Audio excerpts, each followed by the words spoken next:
Abandoned dreams haunt the night shift hallways. David's mop slides across the gleaming floors of Horizon Tech, each stroke a pendulum, counting years of regret. His secret burns within. The billionaire whose empire he just saved doesn't know she's his daughter. Janitor saves the billionaire's empire isn't just a headline, it's his last chance at redemption. Blood ties, stronger than guilt, pull him toward confession. David Matthews pushed his cleaning cart down the empty corridor, the wheels squeaking against the polished marble floors of Horizon Technologies headquarters. The building stood quiet at this late hour, with only the occasional security guard nodding acknowledgement as he passed. For 15 years, he had walked these same paths, memorized every corner, every office, and every face that occupied this towering glass monument to innovation and wealth. His weathered hands, calloused from years of labor, gripped the handle of his mop with practiced ease, yet his eyes, keen and observant, betrayed an intelligence that seemed at odds with his uniform. The night shift had become his sanctuary, a penance of sorts for the life he had abandoned decades ago, a life where he might have been someone important to someone important. The executive floor always came last in his nightly routine, a deliberate choice that allowed him the privacy to linger, to observe, to learn about the woman whose office dominated the top floor. Jennifer Harlow, CEO and founder of Horizon Technologies, 34 years old and already commanding an empire worth billions. David had watched her rise to power from afar, collecting newspaper clippings, watching interviews, and studying her face for traces of her mother, or perhaps himself, in the determined set of her jaw or the analytical glint in her eyes. Tonight, as he passed her office, the door stood slightly ajar, a sliver of light escaping into the darkened hallway. Unusual for this hour, when even the most dedicated executives had long since departed for their luxurious homes. Curiosity, or perhaps something deeper, drew him toward the open door. Inside, documents were scattered across the expansive glass desk, a half-empty coffee cup perched precariously near the edge. The organized chaos spoke of frustration, of problems unsolved and solutions eluding grasp. David should have continued his rounds, should have respected the boundary between his world and hers, but something on the screen of her still active computer caught his eye. A financial spreadsheet, columns of numbers that seemed somehow wrong to his mathematically inclined mind.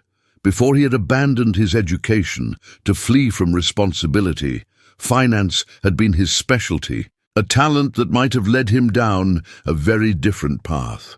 Without conscious decision, David found himself moving closer, his eyes scanning the figures displayed on the screen. The discrepancy jumped out at him immediately, hidden in plain sight within the quarterly projections, a cascading error that would compound over time, creating the illusion of stability while the company hemorrhaged money through a subsidiary acquisition.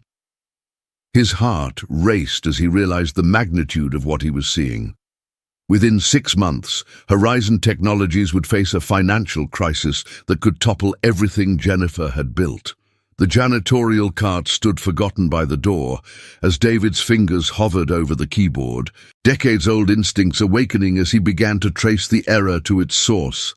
Hours passed unnoticed as David immersed himself in the financial maze, his mind working with a clarity and purpose he hadn't felt since youth. He created a separate document, meticulously outlining the problem and potential solutions, losing himself so completely in the task that he failed to register the sound of the elevator arriving at the executive floor. The soft clearing of a throat behind him jolted him back to reality, to the understanding that he was a janitor who had grossly overstepped his boundaries. Slowly, he turned to face the consequences of his actions, his heart hammering against his ribs, not from fear of termination, but from the knowledge that he was about to come face to face with the daughter he had never known. Jennifer Harlow stood in the doorway, her tailored suit still immaculate despite the late hour, her expression a careful mask of controlled surprise and suspicion as she regarded the janitor seated at her desk. "Would you care to explain," she said, her voice cool and measured, "exactly what you're doing in my office at 3 in the morning?" David rose slowly, his mouth dry, words failing him at the most critical moment of his life. How could he possibly begin to explain everything that had led him to this point? The discovery in the financial records, the 15 years spent watching over her from a distance, the lifetime of regret that had brought him here to this moment of reckoning that would change both their lives forever. David's hands trembled slightly as he gestured toward the computer screen, his voice finding strength in the familiar territory of financial analysis.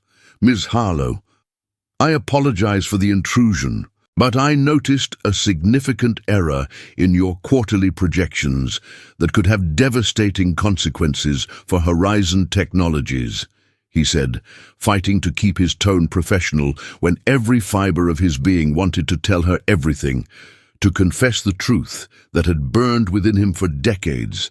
The financial discrepancy provided a momentary shield, a reason for this unusual encounter that delayed the inevitable revelation. He watched as skepticism gave way to curiosity in her eyes, the businesswoman in her responding to the potential threat to her empire. Jennifer moved cautiously into the room, maintaining a calculated distance from the janitor who had inexplicably accessed her private financial documents. Her sharp eyes darted from David to the screen and back again, assessing the situation with the analytical precision that had made her one of the most formidable CEOs in Silicon Valley. And why would a janitor understand complex financial projections well enough to identify an error my entire team of financial analysts missed? She asked, her tone carrying a mixture of suspicion and genuine curiosity. She moved closer, her gaze fixed on the document David had created, the neatly organized analysis that revealed a sophisticated understanding of corporate finance far beyond what his position would suggest. The screen illuminated her face in the dim office, highlighting features that David had memorized from photographs and rare glimpses in hallways. The determined set of her jaw, the intelligent eyes that reminded him so painfully of her mother, Catherine. David had met Catherine in college, two brilliant finance students with promising futures, until his fear of responsibility had driven him away when she announced her pregnancy. He had never known that Catherine had carried the child to term, had never known about Jennifer until 5 years ago, when a chance news article about the rising star CEO had stopped him cold with the mention of her mother's name and the unmistakable resemblance in the accompanying photograph. "I wasn't always a janitor," David replied softly, his voice carrying the weight of paths not taken and choices long regretted. "In another life, I studied financial systems at Stanford. I understand if you want to call security, but please, look at what I've found first." He stepped back, creating space for Jennifer to examine his work, watching as professional concern gradually transformed her expression. Her fingers moved rapidly over the keyboard, eyes narrowing as she followed the trail he had uncovered, verification replacing disbelief as minutes stretched into an hour of intense scrutiny. Outside the windows of her corner office, the first hints of dawn painted the San Francisco skyline in soft oranges and pinks, a new day breaking as old secrets teetered on the edge of revelation. The silence between them grew heavy, with unspoken questions, as Jennifer finally looked up from the screen, her face pale with the realization of how close her company had come to disaster. "You're right," she admitted, her voice slightly hoarse from the tension of discovery. "This error would have cascaded through our entire financial structure within months. The Westlake acquisition would have drained our liquidity beyond recovery." She studied David with new eyes, confusion evident in her expression. "But that doesn't explain why a man with your obvious talents is pushing a mop through my building instead of working on Wall Street, or why you would choose to help me rather than exploit this vulnerability." David's carefully constructed world balanced on a knife's edge, the moment of truth approaching with the inevitability of sunrise. For 15 years, he had lived a life of anonymous penance. 5 of those years spent in the shadows of his daughter's success, watching over her in the only way his shame would allow. The financial error had given him an opening, but now, facing her directly, he recognized that no explanation would suffice without the complete truth. His heart raced as he gathered courage for the words that would forever alter the careful distance he had maintained. Words that might earn her hatred, but would finally free him from the prison of his silence. "Jennifer," he began, her name feeling sacred on his lips after years of thinking it but never speaking it aloud. "I helped you because I owe you far more than you could possibly know. My name is David Matthews, and 35 years ago, I was in a relationship with Catherine Harlow." He watched as confusion gave way to shock in her eyes, saw the moment when understanding began to dawn. "I'm the man who abandoned your mother before you were born. I'm your father." The words hung in the air between them, irrevocable and transformative. David stood motionless, awaiting the judgment he had earned through decades of absence, prepared for the anger and rejection that would be his just reward. Jennifer's face transformed as David's words registered, shock crystallizing into something harder, more dangerous, a lifetime of abandonment issues suddenly finding their source standing before her in a janitor's uniform. "Get out," she whispered, her voice trembling with a fury so controlled it seemed almost calm, though her eyes blazed with decades of questions and pain. The woman who commanded boardrooms with confidence and negotiated billion-dollar deals without flinching now struggled to maintain her composure, her hands gripping the edge of her desk so tightly her knuckles whitened. "You don't get to walk into my life after 34 years and claim fatherhood. You don't get to say those words to me. Not now. Not ever." David had anticipated this reaction, had rehearsed this moment in his mind during countless sleepless nights, yet nothing could have prepared him for the reality of facing his daughter's justified anger. He made no move to leave, accepting her rage as his due, knowing he had surrendered any right to her consideration when he had walked away from Catherine all those years ago. "I understand," he said softly, his voice steady despite the storm of emotions threatening to overwhelm him. "You have every right to hate me, Jennifer. I'm not asking for forgiveness or acceptance. I only wanted you to know the truth and to help you avoid a crisis that could have destroyed everything you've built." The silence that followed stretched between them, filled with unspoken accusations and explanations. Outside, the sun continued its ascent, golden light spilling across the skyline of a city awakening to another day of ambitions and opportunities. Within the office, time seemed suspended as two people connected by blood but separated by choices confronted a shared history that only one of them had known existed. Jennifer moved suddenly, reaching for her phone with determined purpose. "I'm calling security," she stated, her professional mask slipping back into place like armor against vulnerability. "Whatever your motivations, this ends now. I'll have a financial team verify your findings, but you and I have nothing further to discuss." David nodded, accepting her decision without protest, though his heart ached with all the words left unspoken. As she began to dial, however, his gaze fell upon a small framed photograph on her desk. Catherine, smiling with the same determined brightness that Jennifer had inherited, taken during those brief college days when possibilities had seemed endless. "She was brilliant," he said quietly, the words escaping before he could reconsider. Even then, everyone knew Catherine would change the world. She had this way of seeing through problems to solutions no one else could imagine. "You have that same gift." His words halted Jennifer's fingers on the phone, memory and curiosity momentarily overriding rejection. The photograph had always been Jennifer's talisman, a connection to the mother she had lost to cancer when she was just 19, before Horizon Technologies had grown beyond a promising startup operating out of her college apartment. Catherine had raised her alone, working as a financial consultant while completing her education, never speaking of the man who had left them before Jennifer was born. "You don't get to talk about her," Jennifer said, her voice catching slightly as grief mingled with anger. "You gave up that right when you walked away."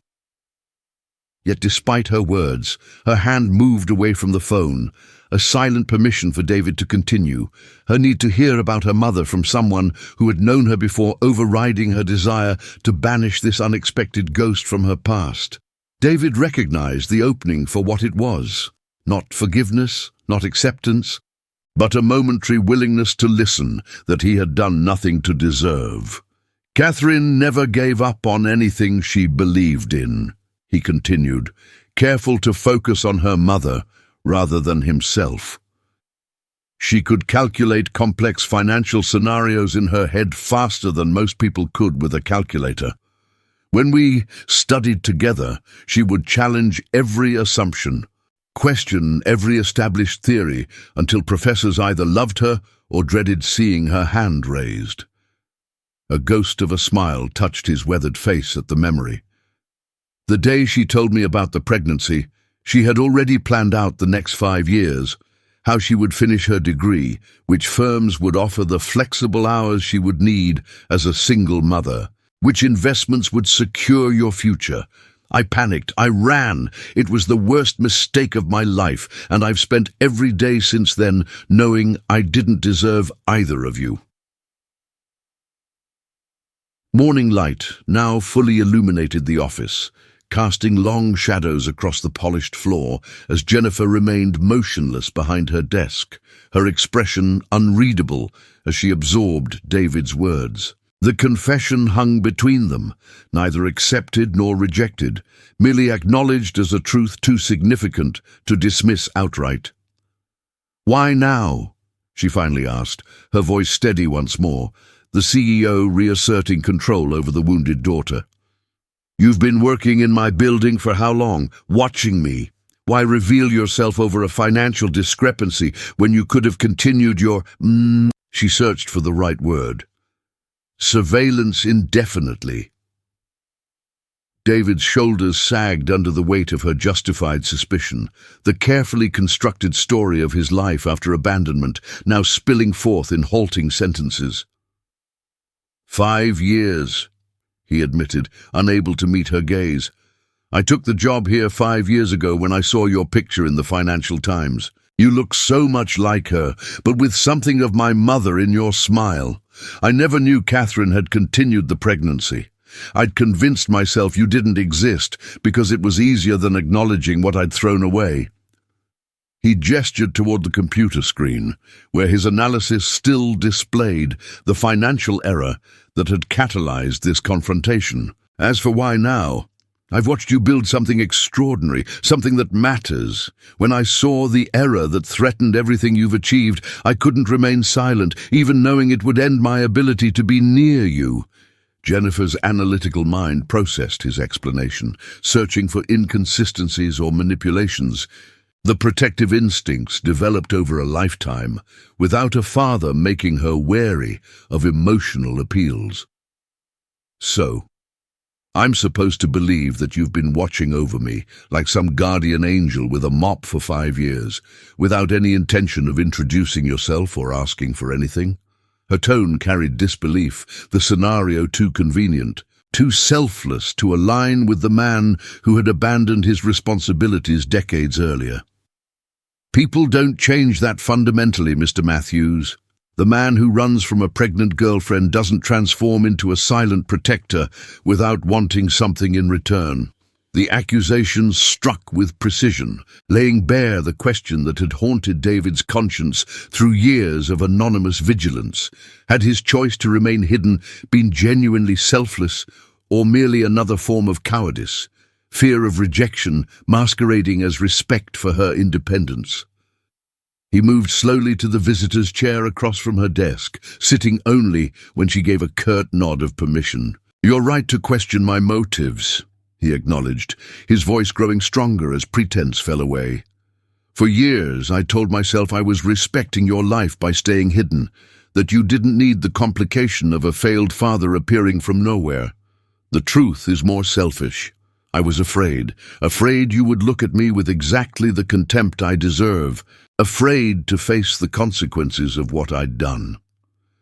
The admission hung in the air between them, its honesty creating the first tenuous bridge across decades of absence. Outside her office windows, San Francisco bustled with morning energy, the corporate machinery of Horizon Technologies humming to life as employees began arriving for another day of innovation and ambition.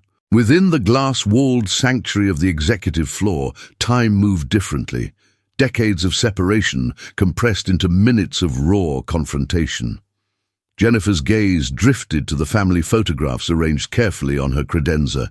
Catherine smiling at her college graduation, her grandmother who had helped raise her, milestones celebrated without the man now sitting before her.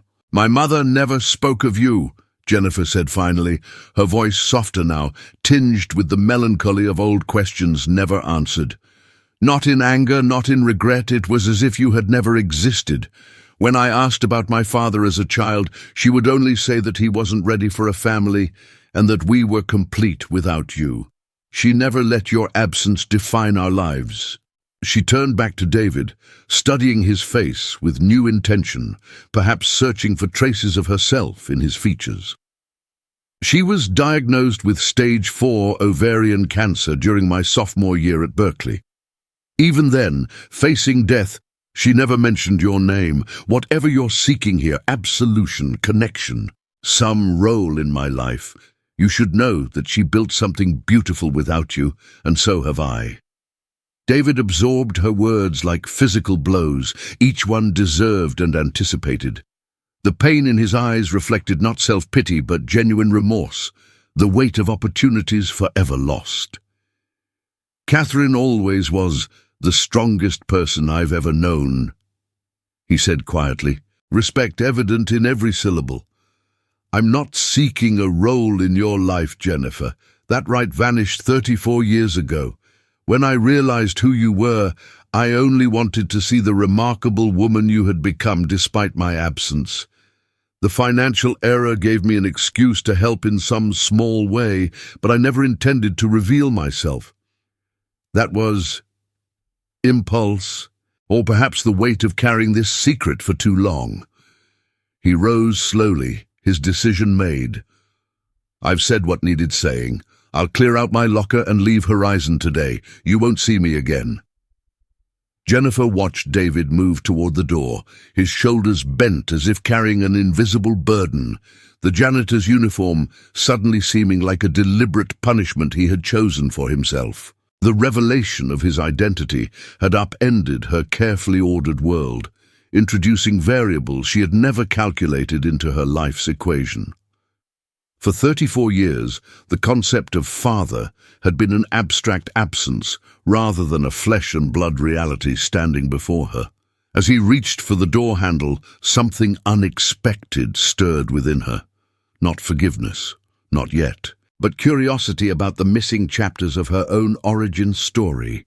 "Wait," she said, the word emerging before she had fully processed her decision to speak. David paused, his hand resting on the door handle, afraid to turn and see pity, or, worse, indifference in his daughter's eyes.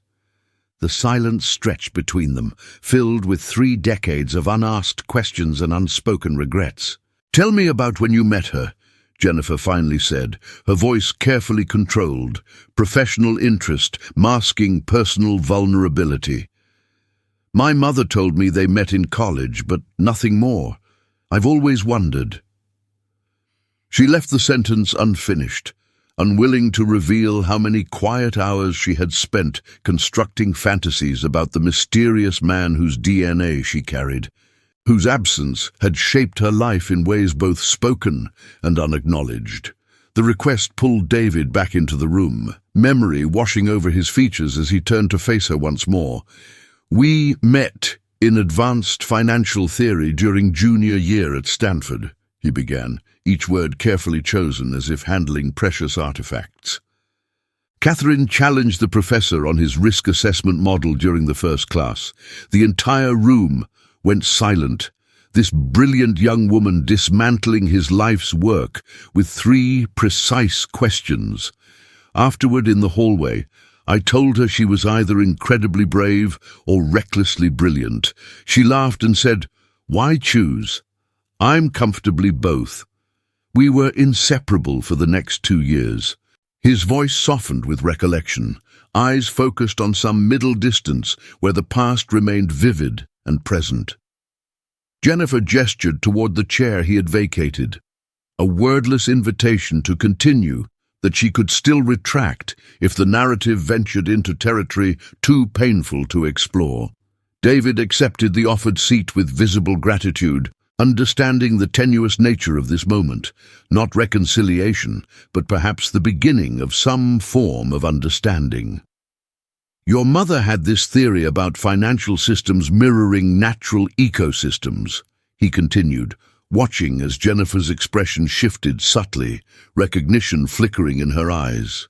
She believed that true sustainability in business required the same balanced diversity found in nature. "I see those principles in Horizon's structure, her influence shaping your vision." The observation startled Jennifer, touching on aspects of her business philosophy she had always attributed to her mother's posthumous influence. "The Harlow sustainability model," she acknowledged.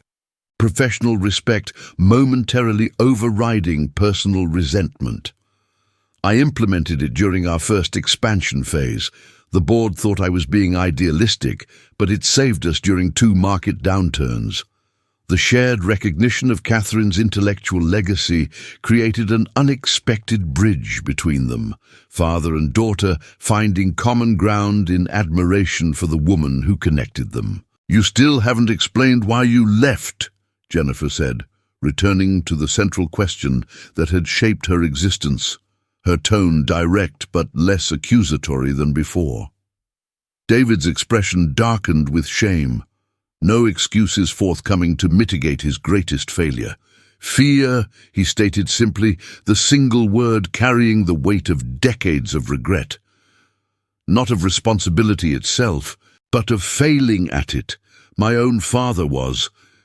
He hesitated, unwilling to use his past as justification.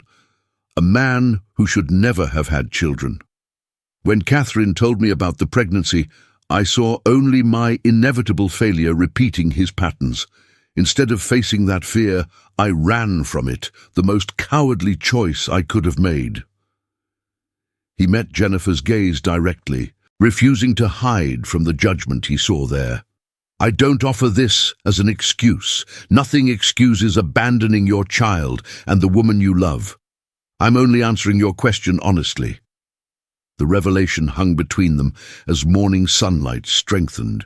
Office sounds gradually increasing beyond the door as Horizon Technologies awakened to another day of innovation and commerce. Jennifer studied the man before her, not the absent father of her imagination, but a flesh and blood human whose failures and regrets were etched into the lines of his face.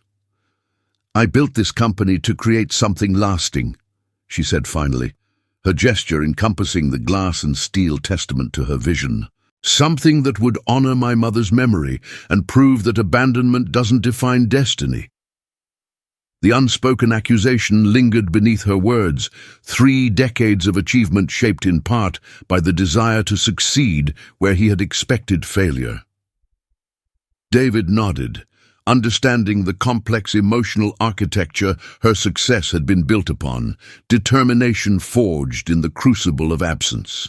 "You've created something extraordinary," he acknowledged, genuine admiration evident in his voice, "far beyond anything Catherine or I could have imagined." He hesitated, then added with careful honesty, "I have no right to pride in your achievements. having contributed nothing to them, but watching you build this empire has been the greatest privilege of my life." The words were offered without expectation, a truth stated plainly, without emotional manipulation or plea for understanding. He rose once more, preparing to honor his promise to remove himself from her life, having said what needed to be said. Jennifer remained seated, conflict evident in her expression as she balanced 3 decades of absence against the unexpected reality of this man who had helped save her company and then revealed himself as the architect of her childhood's greatest wound. The financial analyst in her calculated risk and potential, while the abandoned daughter measured the cost of either rejection or tentative acceptance. "The board meets tomorrow to review the quarterly projections," she said abruptly, decision reached through some internal calculus invisible to David. "Your analysis identifies the problem, but we'll need implementation strategies for correction." She met his gaze directly, CEO rather than daughter, in this moment of calculated risk. "I'm offering you a 3-month contract as a financial consultant to help fix the error you discovered.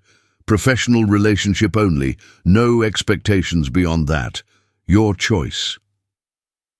The offer hung between them, not forgiveness, but possibility, a doorway neither fully open nor completely closed. David understood it for what it was, not the absolution he had never sought, but the opportunity to demonstrate through actions rather than words that he could be counted upon when needed. "I would be honored to help," he said simply, acceptance offered without presumption or premature gratitude. Outside the window, San Francisco shimmered with morning promise, the future unwritten, but perhaps for the first time in 34 years, containing the faintest possibility of healing for wounds long accepted as permanent. The janitor, who had saved a billionaire's empire, stood facing the daughter he had abandoned, both understanding that redemption, like trust, could not be granted in a single moment of revelation, but might, if carefully tended, grow slowly from seeds planted in honesty and nurtured through consistent presence.